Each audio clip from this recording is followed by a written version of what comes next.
Now, before I start this, I want to say shout out to Gamer Ranks, however you pronounce them. Y'all can see that symbol at the bottom right. This is not my video. I'm just using this to get my point across, but this is not my video. This is their channel, their page.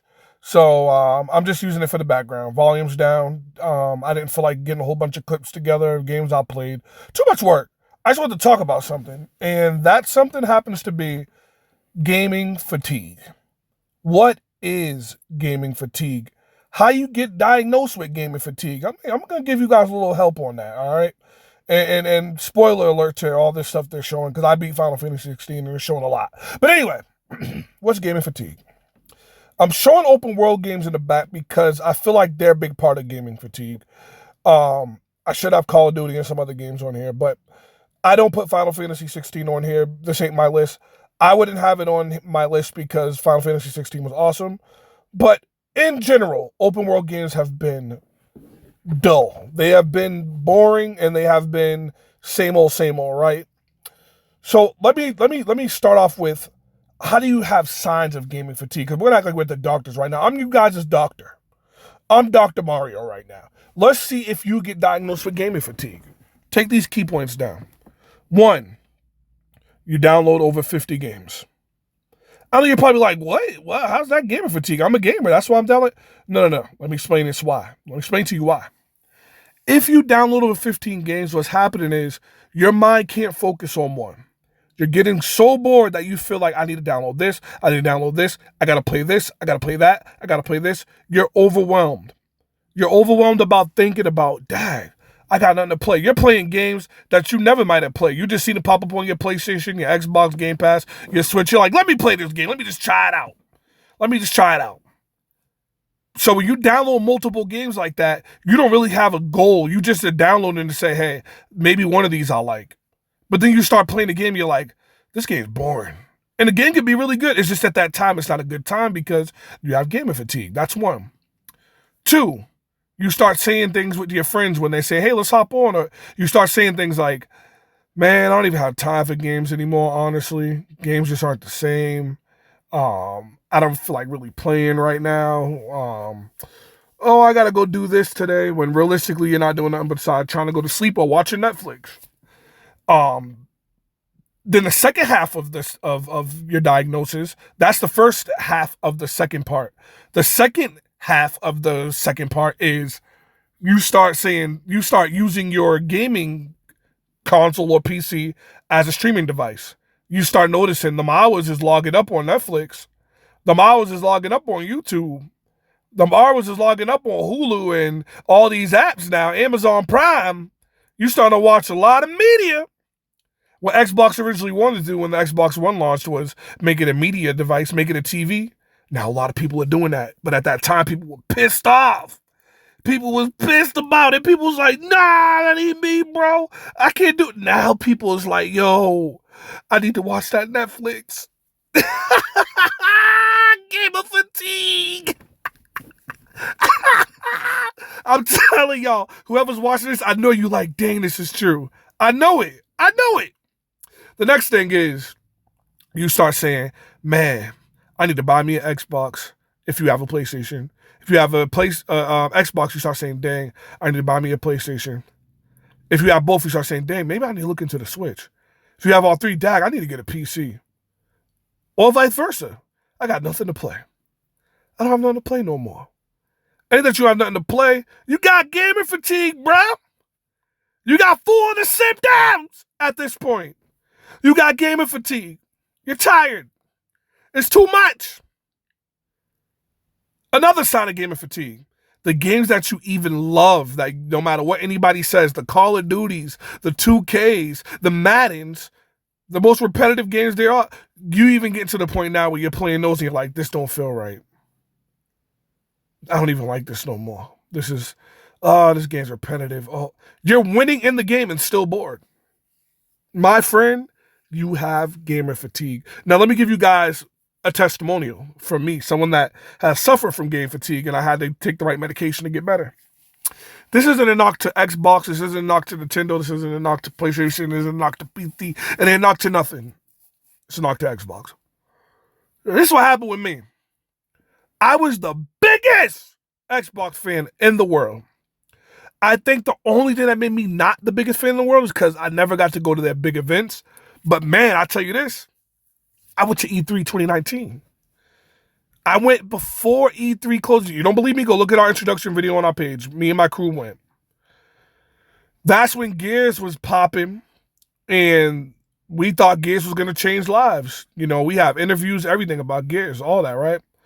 I was the biggest Xbox fan. The only thing missing on me was getting the tattoo I was going to get when I was 15. I was going to get the Xbox, the Microsoft symbol on my back. Didn't get it. Thank God I didn't. But when I went to E3 2019, I was already like fatigued with Microsoft and Xbox. I was like, dang, I might not be a gamer no more. But I knew I was going to E3, so I said, you know what? This would get my hype back up. But it was because I was in denial of buying another console. I only had the Switch and the Xbox. I didn't care about PlayStation. At this time, I haven't played PlayStation since PlayStation 2. Since PS2. So I go to E3, and I seen Bleeding Edge. I was killing Killer Instinct at that time. I loved Killer Instinct. But they was showing Bleeding Edge. They were showing Gears 5, was it? I think it was Gears 5 or Gears 4. I can't remember which one. 2019, whatever year that was. They had a whole bunch of other games. They had like Forza and all that. But all I cared about was Bleeding Edge and Gears. Had interviews on everything. As I was playing the game, I said, this game still feels good. It feels good. It looks good. I didn't like the enemy swap, like with the swarm and all that. But I said, hey, you know, maybe, you know, I'm going to give it hope. Then they had a cool presentation. They were giving us good gifts. They were giving, you know, it was awesome. I was like, oh, this is fire. But then Phil said something that that made me worry. I seen the direction that he wanted to go. I seen that he was on this, we want to share our stuff. We should all work together as consoles and as companies. You should be able to play Xbox games on the Switch, Xbox games on Play. Like, when I seen that, I was like, oh no, this is scary. I don't like this direction. So in Bleeding Edge drop, everyone's at the Microsoft event going crazy. We're all liking it. But I started noticing some of the gamers were complaining about it. I'm like, I like this game. But the gamers didn't. Like a lot of gamers that was there was like, this game's kind of whack. I was like, maybe they're just hating on Microsoft. Maybe they're just so, that's what I'm thinking because I'm a fanboy. But then when I got home, and I logged onto my Xbox. I'm waiting for Gears to come out. You know, it's coming out later that year. And I'm hyped up. I'm waiting for everything. And the Halo. I'm waiting for all this. And then I got my hands on Gears. I played it. Then I started to notice, I said, it's missing something. I don't know what. Because I knew Rod had left. So I'm like, but that's not going to be enough to kill it. But man, as I was playing, I said, Gears' soul is gone. From the game to how it ended and how everything went, I just said it's gone. The horde felt dull. It didn't have that excitement like it used to. The multiplayer was so rough. I was like, I like the new guns, but how people were playing, the wall bouncing got out of hand. It just became something I didn't want Gears to become. And that was one of the biggest reasons I had an Xbox. Then seeing that they didn't have a direction on where they were going with some exclusives, like all the things they own, I kept saying every year, oh, don't worry, next year we'll get it. Don't worry, next year we'll get it. Then as times go, I was like, we're not going to get these games that we keep thinking and hoping we're going to get. It's not going to happen. I'm convinced it's not coming. It's never going to happen. And I was right. So I had game fatigue. I got to the point I was starting to use my Xbox for Netflix and YouTube, watching rap battles. Then it got to the point where I started saying, you know what? Let me play the Nintendo more. I started playing nothing but Nintendo. Then I said, oh man, what's wrong with me? And I realized, self-diagnosis, I had game fatigue. So if you're going through this right now, these are your solutions to help. Well, my solution was I bought a PlayStation, a PS4, and I played God of War first. I played God of War, and remember, I never experienced it before. So I played God of War 1 and fell in love. My gaming instinct kicked back in right away. God of War 1. Then right after I went to Last of Us 1. Then after that, I went to Uncharted 1. I found myself wrapped in again. I felt like a kid again.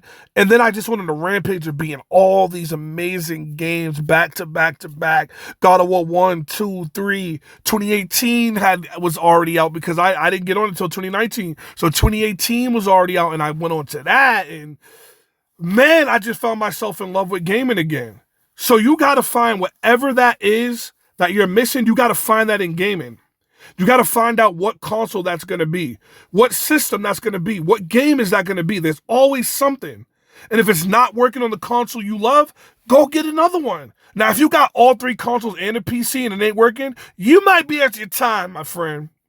You might be at your time. You're past game fatigue. You're at that adult stage finally. You're at that I'm retired. I'm not playing games anymore. And that's okay. Not for me, but for you, that's okay. But for me, I'm trying to help y'all, my friends and my family. If you're feeling like anything I just said, you got game fatigue, go buy another console. Even if you hated it. I hated PlayStation. I used to want to fight people that were, what do you call it? Sony ponies. And now I pretty much become one. I have so much games and I beat everything. I have 5 games coming out in 2 months. I think 2 or 3 of them are exclusive. But man, I'm telling y'all, it's gamer fatigue. And the only solution to gamer fatigue is getting another console. Getting another console, I would say keep finding the game, but obviously you've been looking, you've been YouTubing. If you find yourself YouTubing over and over again, top action adventure games, top RPGs, and none of them are ringing your bell, it's because your gaming fatigue is at an all-time high. Go switch to that other console. See what happens. You might be on PlayStation, but yo, I'm bored with these games. I want a good shooter, I want to do this. You might go over Xbox and find something. You might go over Xbox and find something, and vice versa. Man, I miss party games I used to play with my friends and family. You might go on the Switch and find something. You absolutely might. But that's all I got to say. I just want to let you guys know what the case is and what the diagnosis is of having, what the symptoms are of having gaming fatigue. And if you're experiencing any of these things, please hang up and dial 1-800-GAME-FATIGUE, Teague. Or you can reach me at Team Zero Gaming on Facebook or Team Zero Gaming on YouTube. Thank you guys for watching. Like and subscribe. Please leave your message at the end of the beep. Beep.